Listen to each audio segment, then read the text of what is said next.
On the day of the graduation, I bought the most expensive gift of my life for my grandson. My son humiliated me in front of everyone and threw me out of the ceremony. When he came home later that night, he found the gift box on the table with a sealed envelope beside it. His hands started shaking as soon as he finished reading what was inside. During my grandson's college graduation, my own son pointed his finger in my face and yelled in front of all the parents, "You were not invited to be here. Leave right now before I call security." It was Tuesday, December 15th, around 3:20 in the afternoon, in the main auditorium of the University of Houston in Texas. The air was thick with that mixture of excitement and nervous energy that fills graduation ceremonies. Families were streaming in, carrying flowers and cameras, their faces glowing with pride. I had arrived almost an hour early by Uber, my hands trembling slightly as I clutched a box wrapped in shimmering gold paper. A MacBook Pro worth $2,200 that I bought with the money from selling my mother's gold earrings, the last precious thing I had left of her. Michael, my 23-year-old grandson, was about to graduate with a degree in civil engineering. My heart swelled with pride, thinking about how far he'd come, how I'd helped him with his math homework when he was just 8 years old, sitting at my kitchen table with his pencils scattered everywhere, and that serious little frown he got when he was concentrating hard. When I walked into the auditorium, scanning the rows for a seat in the 4th row, where I always sat at family events, it was like our unspoken tradition. My son Robert, who is 49, shot up from his chair like a rocket had gone off under him. He looked absolutely impeccable in his navy blue suit, his graying hair slicked back with that expensive gel he uses, projecting that polished bank executive image he's so proud of. Next to him sat my daughter-in-law Jennifer, 45 years old, dressed in an expensive pale pink designer outfit that probably cost more than I spend on groceries in 2 months. She stared at me with that look I knew all too well, that mixture of disgust and annoyance, like I was some unwelcome insect that had wandered into her perfect world. "Mom, what are you doing here?" Robert asked, his voice cutting through the cheerful chatter around us as he strode toward me with quick, angry steps. His tone was louder than usual, already sharp and on edge. "I told you today was just for family." The words hit me like a slap. "What do you mean, Robert? I am family. I'm Michael's grandmother," I answered, holding the gift box tighter against my chest, feeling my heart start to race like I'd just climbed 3 flights of stairs. I brought him a special present for his big day. That's when Robert completely lost it. My son, the boy I raised alone, the boy I worked 3 jobs for, pointed his finger right in my face, in front of at least 50 other families, and shouted at the top of his lungs, "You were not invited to be here. Leave right now before I call security." The entire auditorium seemed to freeze. Conversation stopped mid-sentence. Heads turned in our direction, like flowers following the sun. I felt my face burn with shame so intense I thought my cheeks might actually catch fire. An elderly woman with perfectly styled white hair sitting in the row ahead of us shook her head slowly, her lips pressed together in clear disapproval of what she was witnessing. A younger couple to my left exchanged horrified glances and whispered something to each other. Jennifer, meanwhile, smiled with pure satisfaction, crossed her arms like she was watching her favorite movie, and leaned over to murmur something in the ear of her daughter Emily, who's 21. Emily actually giggled, a quiet, mean little sound that made my stomach twist. Up on the stage with the rest of the graduates in their black caps and gowns, I could see Michael glance in our direction. Even from that distance, I could make out the mortification on his face, the way his shoulders seemed to shrink. He looked down at his feet, probably wishing he could disappear into the floor. "Robert, for God's sake, don't make a scene," I murmured, trying desperately to keep my voice steady and quiet. "I'm your mother. The mother I know wouldn't show up somewhere she wasn't invited," he snapped back, grabbing my arm with a grip that was just a little too tight, just a little too rough. "Come on, let's go. I'll walk you out." My legs felt like jelly. My stomach twisted into knots so tight I thought I might be sick right there on the auditorium floor. At 69 years old, after everything I'd been through, I had never, ever been humiliated like this. He practically dragged me down the aisle while other families stared and whispered, and I clutched that gold-wrapped gift to my chest like it was armor that might somehow protect me from this nightmare. At the door, just before pushing me outside into the Texas heat, Robert turned to me with eyes as cold as January and said, "Mom, you need to finally understand what your place is in this family. Let me go back a little and tell you how I got to this point, how the son I gave everything to could treat me like I was nothing more than an embarrassment. Because if you're watching this, maybe you'll understand something I wish I'd learned years ago. If you've ever felt invisible in your own family, if you've ever wondered if you're asking for too much when all you want is to be included, then please hit that subscribe button and tell me in the comments what you would have done in my place, because what happened next is going to shock you. My name is Margaret Ellen Hayes. I'm 69 years old, and I'm a retired registered nurse. For 40 long years, I worked at Harris County Hospital here in Houston, spending countless nights on my feet, holding the hands of scared patients, cleaning up messes that would make most people sick, and saving every penny I could for my family's future. I raised my son Robert completely alone after my husband John died in a horrific car accident when Robert was just 9 years old. I still remember that phone call from the police officer, how my knees buckled right there in our tiny kitchen, how I had to explain to a little boy with gap teeth and scraped knees that Daddy wasn't coming home ever again. Those were the hardest years of my life. I worked double shifts, sometimes triple shifts on weekends, just to keep us afloat. While other mothers were attending PTA meetings and soccer games, I was emptying bedpans and checking IVs, all so I could afford to send Robert to St. Mary's Private Academy instead of the underfunded public school in our neighborhood. I wanted him to have opportunities I never had, to rub shoulders with kids whose parents were doctors and lawyers, to learn that he could be anything he wanted to be. I paid for his business administration degree at the University of Houston, every single tuition payment made on time, even when it meant I ate peanut butter sandwiches for dinner 3 nights a week. I bought him a used Honda Civic for his 18th birthday. Cost me $3,000 I'd saved by working Christmas shifts for 2 years straight. I even paid for those expensive English courses and test preparation classes when he decided he wanted to work at a bank and needed to polish his professional image. Everything I did, every sacrifice I made, was for my boy. I wanted Robert to have the kind of life where he never had to worry about money the way I did, where he could hold his head high and be proud of what he'd accomplished. Robert married Jennifer 24 years ago, when he was 25 and she was 21. She has a degree in nutrition from a fancy private college, though she's never actually worked a day in that field. Jennifer has always had this princess aura about her. You know what I mean? She came from the Whitman family.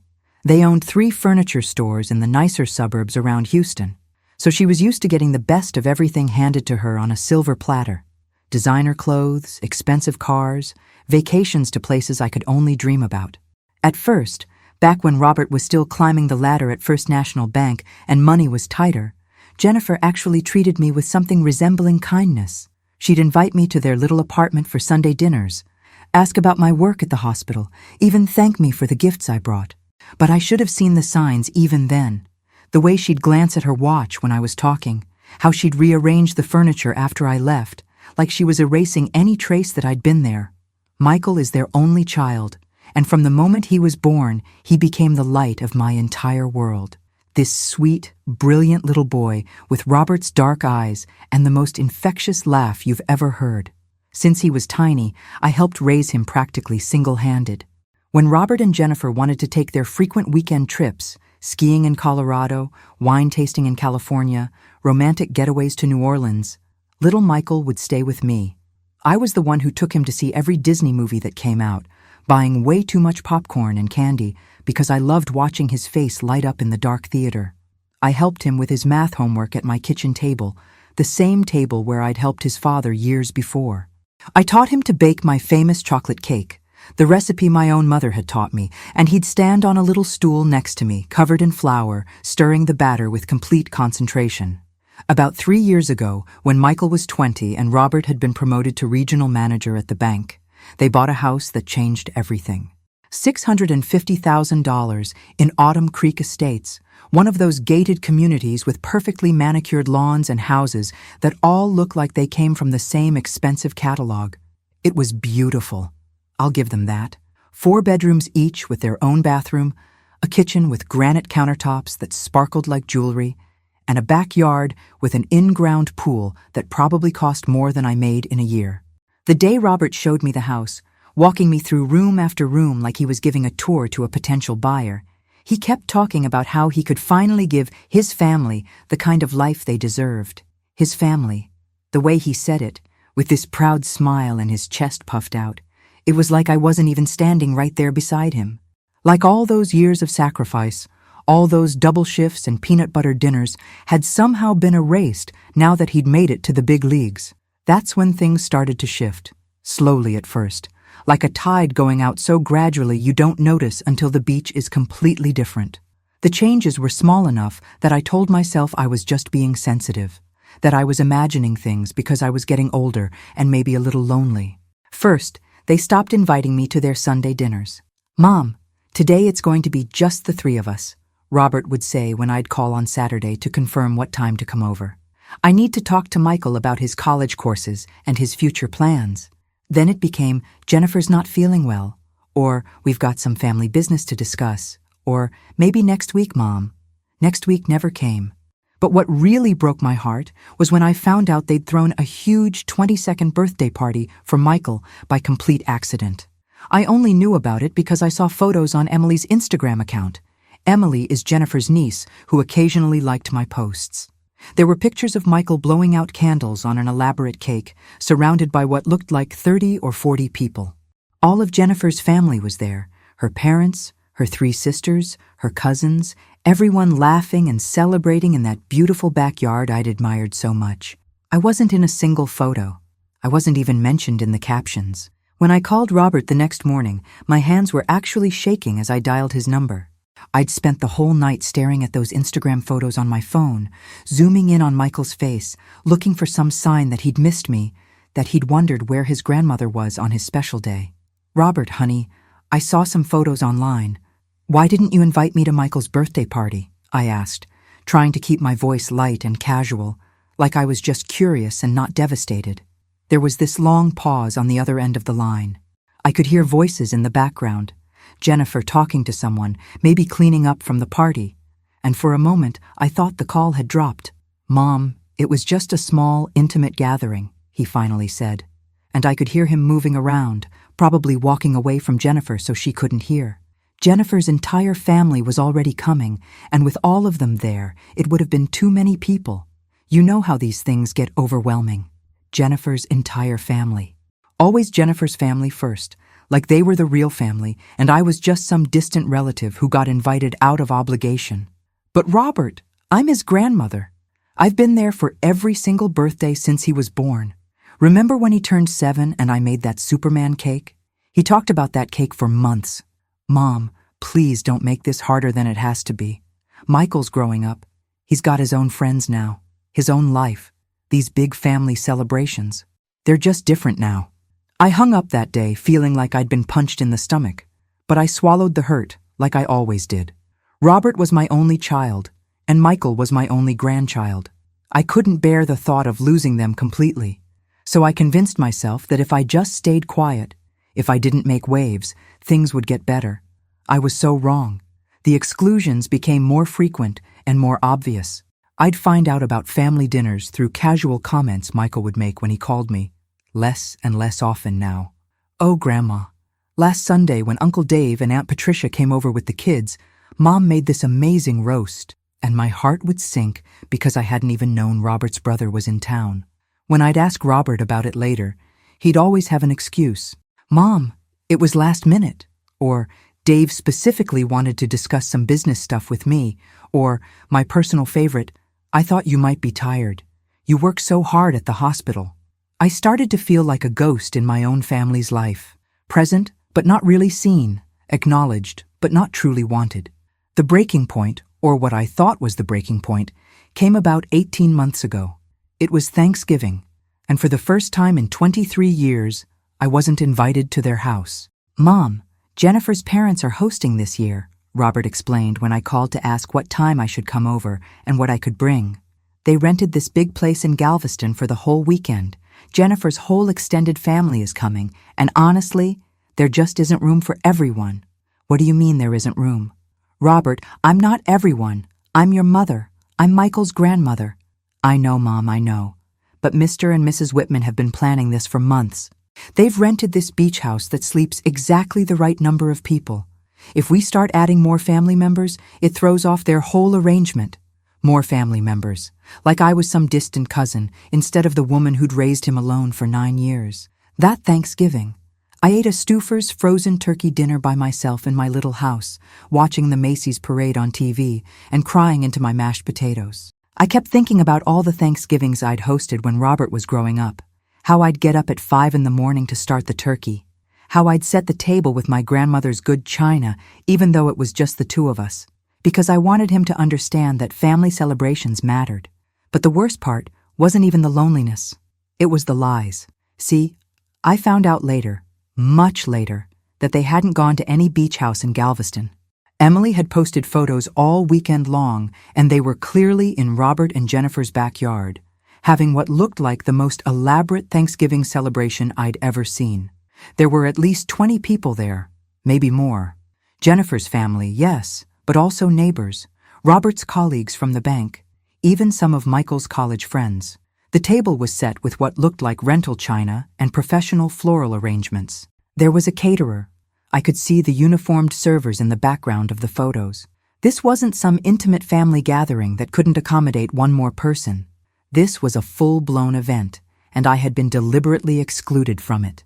When I confronted Robert about the photos a week later, his explanation made everything so much worse. Mom, okay, yes. We ended up staying in town.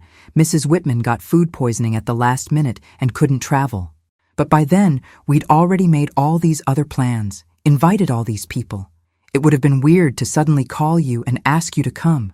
You would have felt out of place, at my own son's Thanksgiving dinner.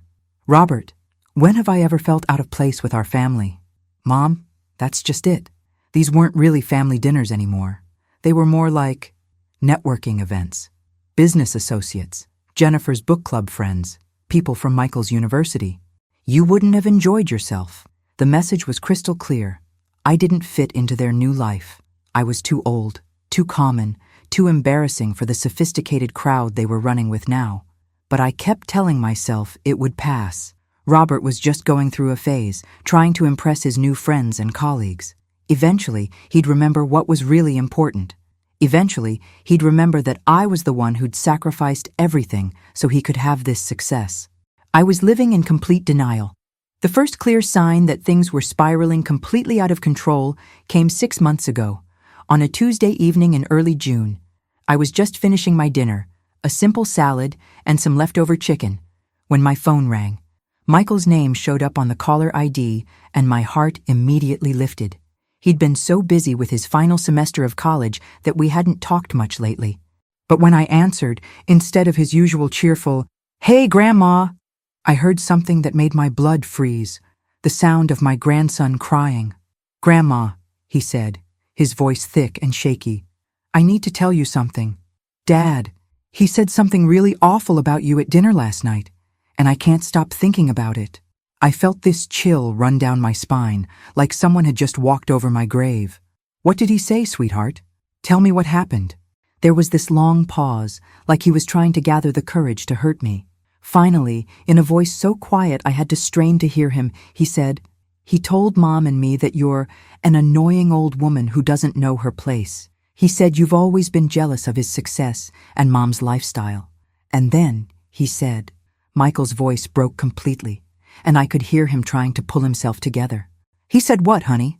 "He said that our family would be better off without you around all the time. That you make everyone uncomfortable because you're always trying to live in the past when he was still dependent on you.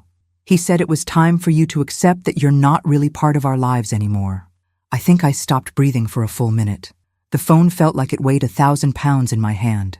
Robert, my Robert, the little boy who used to crawl into my bed after nightmares about his father, the teenager who'd cried in my arms when he got rejected from his first-choice college, the young man who'd asked me to help him pick out Jennifer's engagement ring, had said those things about me, in front of Michael, in front of Jennifer. "Grandma, are you still there?" "Yes, baby, I'm here. I'm so sorry you had to hear that. Your father, he's under a lot of stress at work. Sometimes people say things they don't mean when they're feeling overwhelmed. But even as I said it, I knew it wasn't true. You don't accidentally call your mother an annoying old woman. You don't accidentally tell your son that his grandmother doesn't belong in the family. Those words came from somewhere deep and real and ugly. I spent the next week barely sleeping, barely eating, replaying that conversation over and over in my mind. Every time I closed my eyes, I heard Robert's voice saying those words. Annoying old woman, doesn't know her place, better off without you. By the following Saturday, I'd made up my mind. I needed to talk to him face to face. I needed to understand where this was coming from and try to fix whatever had gone so terribly wrong between us. I drove out to their house that afternoon, my hands gripping the steering wheel so tight my knuckles were white. It was a beautiful day, sunny and warm, and their neighborhood looked like something from a magazine. Perfect lawns, expensive cars in every driveway, the kind of prosperity I'd dreamed about when Robert was little but never thought I'd see. Jennifer answered the door, and the look on her face when she saw me told me everything I needed to know. This wasn't going to be a pleasant conversation. "Margaret," she said, not even pretending to smile. "Robert's not here. He and Michael went to look at cars. Michael's graduating soon, you know, and Robert thought it was time he had something more reliable than that old Honda." The old Honda. The car I'd bought Michael for his 16th birthday, saving up for 8 months to afford it. Now it was just that old Honda, something embarrassing that needed to be replaced with something more suitable for their new lifestyle. "Actually, Jennifer, I think I need to talk to you about some things Robert said about me the other night." She sighed like I was a door-to-door salesperson who wouldn't take no for an answer, but she stepped aside and let me into the house. The living room was immaculate, like always, with fresh flowers on the coffee table and not a single thing out of place. Jennifer remained standing, arms crossed, looking me up and down like she was evaluating whether I was worth her time. "Look, Margaret, I'm just going to be completely honest with you because I think this conversation is long overdue," she began, her voice taking on that patient tone people use when they're explaining something to a child. "Robert is tired. We're both tired. You've always been, how can I put this diplomatically, too involved, too possessive, too clingy." The words hit me like physical blows. "Jennifer, I just want to be part of my family's life. I want to see my grandson, to be included in—" "See, that's exactly what I'm talking about," she interrupted, holding up one perfectly manicured hand. "Your family is different now. Robert got married 24 years ago. He started his own family. You need to finally accept what your new role is supposed to be." "And what role is that supposed to be?" She gave me this cold little smile that didn't reach her eyes. "The kind of grandmother who visits by appointment. Once a month is plenty.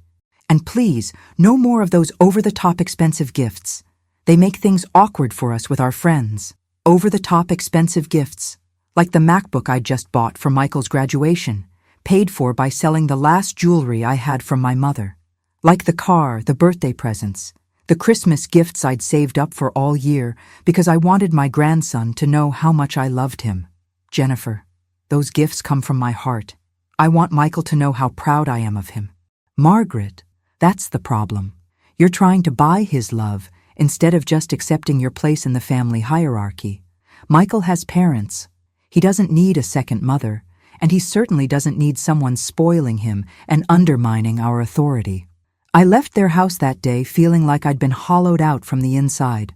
But it got so much worse when Robert called me the next day to confirm everything Jennifer had said, but with even harsher language.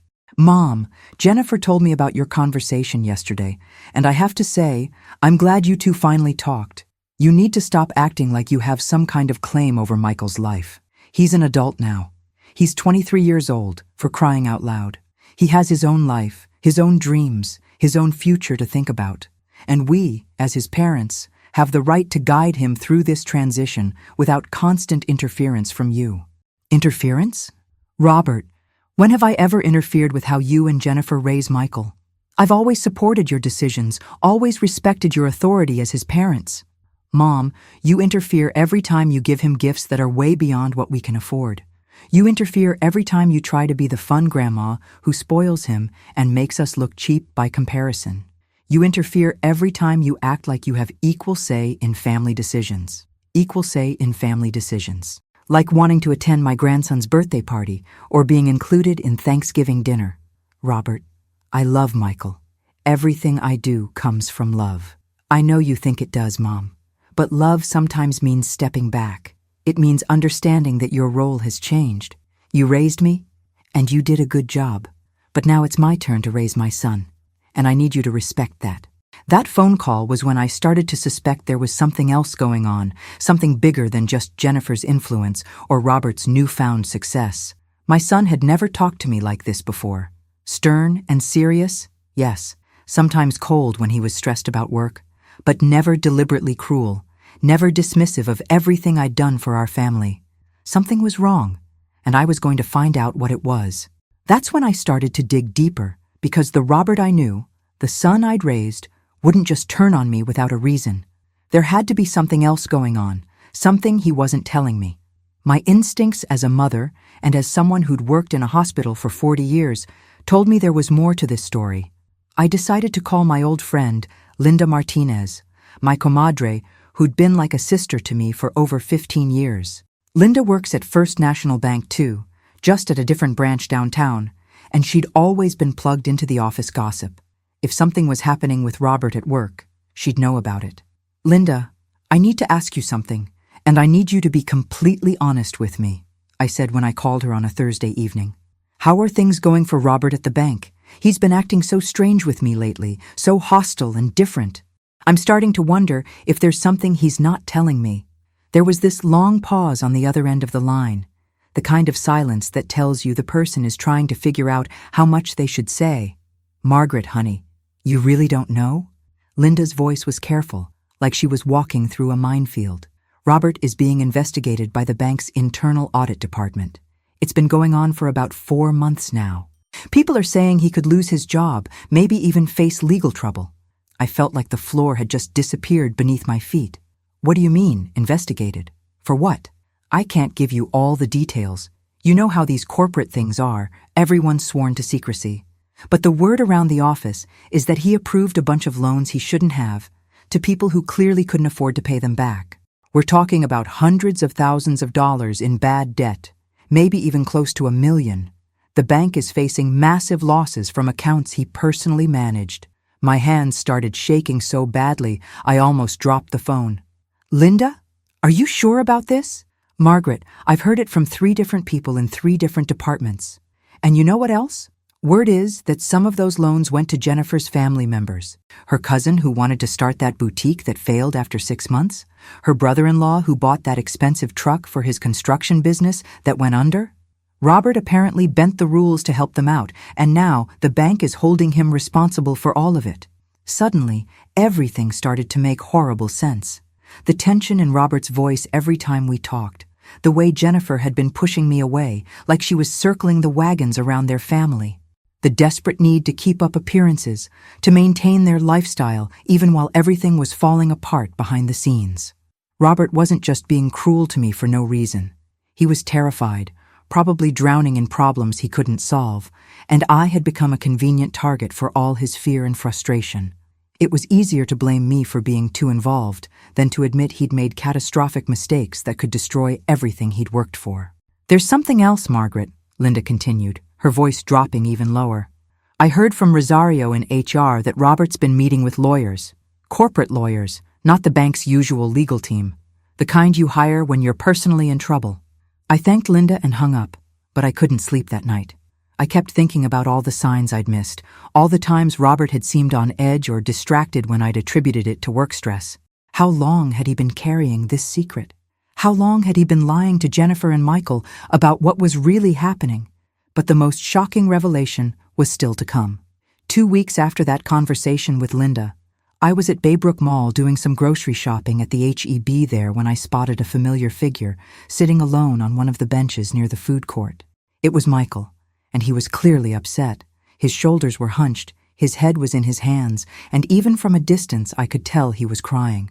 I hurried over to him, my heart breaking at the sight of my grandson in such obvious distress. Michael, sweetheart, what's wrong? What happened? When he looked up at me, his eyes were red and swollen, and he looked like he'd aged 5 years since the last time I'd seen him. "Grandma, oh God, I'm so glad to see you." I didn't know who else I could talk to about this. I can't tell my friends. I can't tell anyone at school.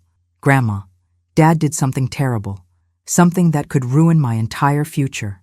I sat down next to him on the bench, putting my arm around his shoulders like I used to when he was little and had scraped his knee. "Tell me what happened, honey. Whatever it is, we'll figure it out together." "Dad took out a loan in my name," Michael said, his voice barely above a whisper. $22,000. I had no idea until I applied for a credit card last week, and they told me I had too much outstanding debt. When I checked my credit report, there it was. This massive loan I never signed for, never even knew existed. I felt like someone had just punched me in the stomach. "What do you mean in your name? How is that even possible?"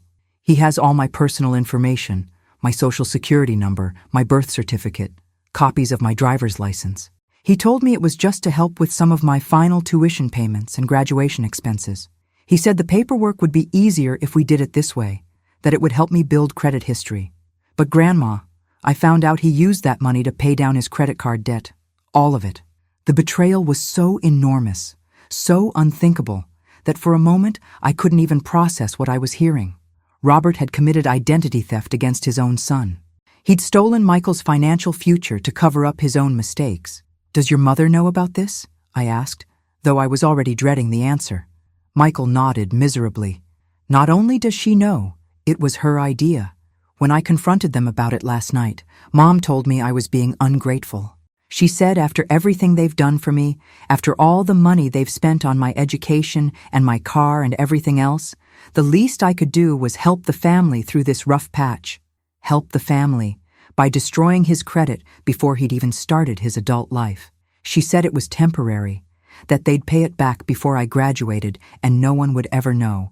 But Grandma, they can't pay it back. I've seen the bills that come to the house. They're drowning in debt, and now they've dragged me down with them." I held Michael while he cried, feeling a rage so intense I thought it might consume me from the inside out. This wasn't just about excluding me from family gatherings anymore. This wasn't just about Jennifer's snobbery or Robert's wounded pride. They had weaponized their own child to cover their financial disasters, and they'd done it while painting me as the problem in the family. "There's more, Grandma," Michael said, after he'd pulled himself together a little. "I think they're planning to ask me to take out more loans. For graduate school, they said, but I think they need the money to keep their house. Mom's been looking at brochures for expensive master's programs, talking about how much more money I could make with an advanced degree. But every conversation ends with them talking about loan amounts and monthly payments. They were planning to destroy his future piece by piece, all while maintaining their perfect facade and blaming me for being too involved in their lives. Michael, you can't let them do this to you. This is identity theft, and it's illegal. You could report them to the police." "Grandma, they're my parents. I can't send my own father to jail, but I also can't let them ruin my life. I don't know what to do." That night I made a decision that would change everything. If Robert and Jennifer wanted to play games, if they wanted to use Michael as their personal ATM while pushing me out of the family, they were about to discover exactly who they were dealing with. I drove to the office of Thomas Rodriguez, a lawyer I'd known for years through the hospital. Tom had handled legal issues for several nurses I worked with, and I trusted him completely. I told him everything: the exclusion from family events, the things Robert had said about me, the fraudulent loan, the investigation at the bank. "Margaret, what your son did to Michael is a felony," Tom said, his face grave. "But more importantly, what do you want to accomplish here? Do you want to help Michael, or do you want to punish Robert and Jennifer? I want to protect my grandson and make sure he has the future he deserves. If that means standing up to my son and his wife, then that's what I'll do." Tom helped me draft 2 documents. The first was a detailed letter outlining everything I knew about Robert's financial troubles and the illegal loan he'd taken in Michael's name. The second was a legal document that would allow me to transfer a substantial sum of money to Michael. Money I'd been saving for over 20 years without anyone in my family knowing about it. See, from the day Michael was born, I'd been putting money aside for him. Not much at first, $25 a month when he was a baby, $50 when I got raises, sometimes $100 when I worked extra shifts. It was money that came out of my grocery budget, my clothing budget, my savings for things I wanted but decided I didn't need. Over 23 years, with compound interest, that account had grown to $152,000. I'd never told anyone about it, not even Robert. It was going to be Michael's inheritance, the gift that would give him the same kind of security and opportunities I'd tried to give his father. I'd planned to tell him about it when he got married or bought his first house, whenever he reached a milestone that showed me he was ready to handle that kind of responsibility. But after learning what Robert and Jennifer had done to him, I realized Michael needed that security now. He needed to know that someone in his family was looking out for his future instead of trying to mortgage it for their own benefit. The plan I developed was simple but devastating. I would give Michael the information and the money he needed to protect himself, but first I would give Robert and Jennifer a chance to come clean and apologize. If they refused, if they continued to paint me as the problem while destroying their son's future, then I would reveal everything I knew about their situation. I spent 3 weeks preparing for what I knew would be the most difficult confrontation of my life. I gathered documentation of every exclusion, every insult, every lie they'd told me over the past 2 years. I got copies of Michael's credit report showing the fraudulent loan. I had Linda provide a written statement about the investigation at the bank. Most importantly, I had Tom prepare the legal documents that would transfer Michael's inheritance into an account only he could access. If Robert and Jennifer wanted to treat me like I was nothing more than an annoying old woman who didn't belong in their family, they were about to learn that this annoying old woman had more power than they'd ever imagined. The confrontation I'd been planning got moved up by several weeks because of what happened at Michael's graduation. That public humiliation in front of 50 strangers was the last straw. Robert had shown me exactly what he thought of our relationship, and now it was time for him to face the consequences. But what I didn't know yet was that the graduation ceremony was just the beginning. The real drama was about to unfold in ways that would shock everyone involved, including me. On the drive home from the university that day, clutching Michael's wrapped graduation gift in my lap while fighting back tears of humiliation, I made a phone call that would change everything. "Tom, it's Margaret. I need you to prepare those documents we discussed. I'm done playing games with my son. It's time he learned what happens when you underestimate your mother." 3 days later, I received a phone call that made my blood run cold. "Mrs. Hayes, this is Detective Patricia Williams with the Harris County District Attorney's Office. We need to speak with you about your son, Robert Hayes, and some irregularities in his banking practices. Would you be available to come in for an interview tomorrow morning?" The investigation had moved beyond the bank's internal audit. Robert wasn't just facing termination anymore. He was potentially facing prosecution. And somehow, the authorities thought I might have information that could help their case. When I hung up that phone, I realized that everything I thought I knew about my family's situation was about to get turned completely upside down. The graduation confrontation wasn't the climax of our family drama. It was just the opening scene of something much bigger and more devastating than I could have imagined. What I found out at that meeting with Detective Williams would reveal the true scope of Robert and Jennifer's deception, and it would force me to make choices about my family that I never thought I'd have to make. But first, I had a promise to keep to my grandson. Whatever happened to Robert and Jennifer, Michael was going to have the future he deserved, free from the debt they'd illegally saddled him with and protected by the security I'd spent 23 years building for him. The real confrontation was still coming, and when it arrived, it would expose truths that would forever change the dynamics of our family. Some relationships would be rebuilt on foundations of honesty and respect. Others would be severed completely, cut away like diseased tissue that threatened to poison everything healthy around it. If you've been following this story and you're wondering what you would do in my situation, let me know in the comments. Because what happened next tested every principle I'd ever held about family loyalty, forgiveness, and the lengths a mother should go to protect the people she loves. After that humiliation at Michael's graduation, I went back to my small house on Maple Street with that gold-wrapped gift still clutched in my hands. But I wasn't the broken, devastated woman Robert probably expected me to be. I was something far more dangerous. A mother who had finally reached her absolute limit. I placed the MacBook box on my dining room table. the same table where I'd helped Robert with his homework 30 years ago, and picked up the manila envelope I'd prepared 3 days earlier. Inside were two things that would change our family forever: a cashier's check for $25,000 made out to Michael James Hayes, and a letter that laid out every single truth I'd discovered about his parents' deception. In that letter, I detailed the fraudulent loan Robert had taken out in Michael's name, the mounting credit card debts they were hiding behind their perfect facade, the investigation at First National Bank that could land Robert in federal prison, the way they'd used me as a scapegoat for all their problems while systematically excluding me from Michael's life. And most importantly, I told him about the savings account I'd been building for him since the day he was born, $152,000 that would give him the security and independence they'd tried to steal from him. I also included copies of every document I'd gathered: Michael's credit report showing the unauthorized loan, Linda's written statement about the bank investigation, and the legal paperwork Tom Rodriguez had prepared to transfer Michael's inheritance into an account only he could control. At exactly 10:43 that evening, I heard Robert's key turning in my front door lock. Yes, I'd given him a key years ago for emergencies, back when I still believed we were a real family. He walked into my house looking exhausted and defeated, his expensive suit wrinkled, his usually perfect hair disheveled. He probably expected to find me crying and broken, ready to apologize for embarrassing him at the graduation.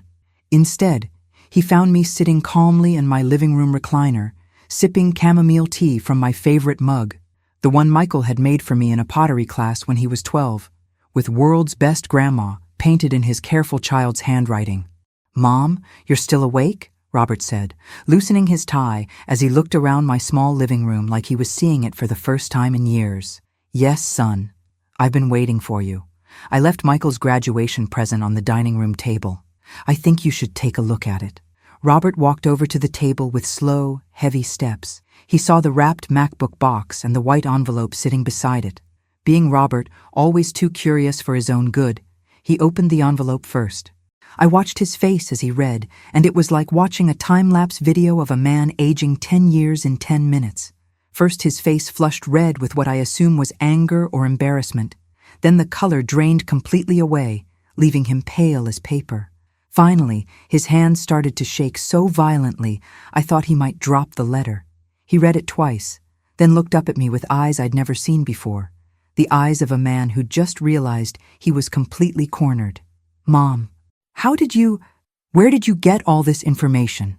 His voice was barely above a whisper. "You seem to forget that your mother isn't stupid, Robert. I may be old, I may be inconvenient to your new lifestyle, but I am definitely not stupid." He collapsed into my old armchair, the one that had been his father's favorite, still holding the letter like it was evidence in a trial, which I suppose it was. "Mom, I can explain everything." "Explain what, exactly?" I set down my tea and looked directly into his eyes. "Explain how you used your own son's identity to take out a $22,000 loan. Explain how you're being investigated by federal auditors for approving fraudulent loans at the bank. Explain how you turned Michael into your personal safety net while telling your wife that I'm the problem with this family. Or explain how you decided it was appropriate to humiliate your mother in front of 50 strangers at your son's graduation. For the first time in years, maybe the first time since, his father died. I saw Robert genuinely ashamed. His shoulders sagged, and he put his head in his hands. "What do you want from me, Mom?" "I want you to read that letter to Jennifer and Michael. Out loud, every single word. I want you to tell them the complete truth about your financial situation, about the investigation, about the illegal loan. I want you to apologize to your son for stealing his identity and destroying his credit. And I want you to treat me with the respect and dignity I've earned through 30 years of sacrifice for this family. And if I do all that, if you do that, tomorrow morning I'll go to Prosperity Bank and transfer $152,000 from a savings account I've been building for Michael since he was born into an account that only he can access. He'll have enough money to pay off the debt you illegally put in his name and still have over $100,000 left to start his adult life the right way." Robert stared at me like I'd just told him I was secretly a millionaire. $152,000? Mom, how is that even possible? Where did that money come from? From 23 years of putting away money every single month, even when it meant I ate crackers for dinner or wore the same winter coat for 5 years. From overtime shifts I worked when my feet were screaming and my back was killing me, because I wanted my grandson to have opportunities. From the money I saved by never taking vacations, never buying myself anything nice, never living the comfortable retirement I'd earned, because I believed that family comes first. The truth of what I'd sacrificed hit him like a physical blow. Robert started to cry, not the careful, controlled tears of a man trying to manipulate a situation, but the ugly, gasping sobs of someone whose entire world had just collapsed. "Mom, I had no idea. I never knew you were doing that for Michael." "Of course you didn't know, Robert, because for the last 3 years you've been too busy building your perfect new life to care about what your mother was doing or whether she could even pay her bills. You stopped checking on me, stopped including me, stopped caring about anything except keeping up appearances with Jennifer's family and your fancy bank colleagues." That night, Robert called Michael and told him to come over immediately. When Michael arrived 20 minutes later, with Jennifer reluctantly trailing behind him, clearly unhappy about being dragged out at 11:30 at night, Robert read my entire letter aloud in my small living room. The silence that followed was deafening. Michael cried when he learned about the inheritance I'd been building for him. Jennifer sat frozen on my couch, probably calculating in her head what this revelation meant for their financial situation.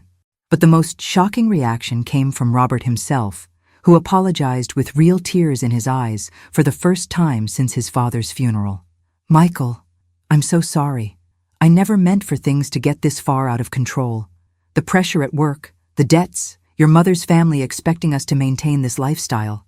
I made terrible decisions, and I used you to cover up my mistakes. That was wrong, and I'll spend the rest of my life making it up to you." "Keep this, sweetheart," I said to Michael, handing him the cashier's check for $25,000. "This is so you can pay off that fraudulent loan immediately and start your adult life debt-free. The rest of your inheritance will be available tomorrow." Jennifer finally spoke up, her voice tight with what I assumed was panic about their financial future. "Margaret, I think we all got a little carried away over the past few years. Maybe we can work out some kind of family arrangement." "Jennifer," I interrupted, "the time for arrangements and compromises passed when you convinced my son to steal money from his own child. The time for family discussions ended when you decided I was too embarrassing to include in family gatherings. What happens next depends entirely on whether you two can learn to treat me and Michael with basic human decency." Over the following weeks, the consequences of Robert and Jennifer's choices played out exactly as I'd predicted. Robert was terminated from First National Bank and faced federal charges for the fraudulent loans he'd approved. They were forced to sell their house in Autumn Creek Estates and move into a modest apartment while they dealt with their legal and financial problems. Michael used his inheritance money to put a down payment on a small condo near downtown Houston and start his career as a civil engineer completely debt-free. He also used some of the money to help his parents with their legal fees, because unlike them, he understood what family loyalty actually meant. Jennifer was forced to get her first real job in 24 years, working as a nutritionist at a chain of fitness centers. The woman who'd spent decades looking down on people who actually had to work for a living suddenly found herself commuting to a job, dealing with difficult customers, and earning an hourly wage. As for Robert, he eventually found work as a loan officer at a much smaller community bank, making about a third of what he'd earned before. The federal charges were reduced to civil penalties and restitution payments, but his career in high-level banking was over. But the most important change was in how our family functioned. Michael calls me every single day just to check in and tell me about his new job and his apartment. Robert visits me every week, and for the first time in years, our conversations are honest. We talk about his mistakes, about the pressure he felt to live up to Jennifer's family's expectations, about how sorry he is for the way he treated me. Jennifer treats me with stiff, formal politeness now. She's learned that excluding me from family events or speaking to me disrespectfully has consequences she can't afford. It's not the warm relationship I once hoped we'd have, but it's respectful, and that's enough. 6 months after Michael's graduation, we had a family dinner at my house, the first one in over 2 years. Michael brought pizza from his favorite place, Robert brought flowers and a sincere apology, and Jennifer brought a store-bought dessert and the closest thing to humility I'd ever seen from her. As we sat around my small dining room table, eating pizza off paper plates and laughing at Michael's stories about his new job, I realized something important. I was finally sitting where I belonged. Not as a beggar asking for scraps of attention from my own family, but as the respected matriarch who'd earned her place through decades of love and sacrifice. "Grandma," Michael said as we were cleaning up that evening, "I need to ask you something. Why didn't you ever tell us about the money you were saving? Why didn't you let us know how much you were sacrificing?" "Because love isn't something you do for recognition, sweetheart. You do it because family matters, because the people you care about deserve the best future you can give them. I didn't save that money so you'd be grateful to me. I saved it so you'd be free."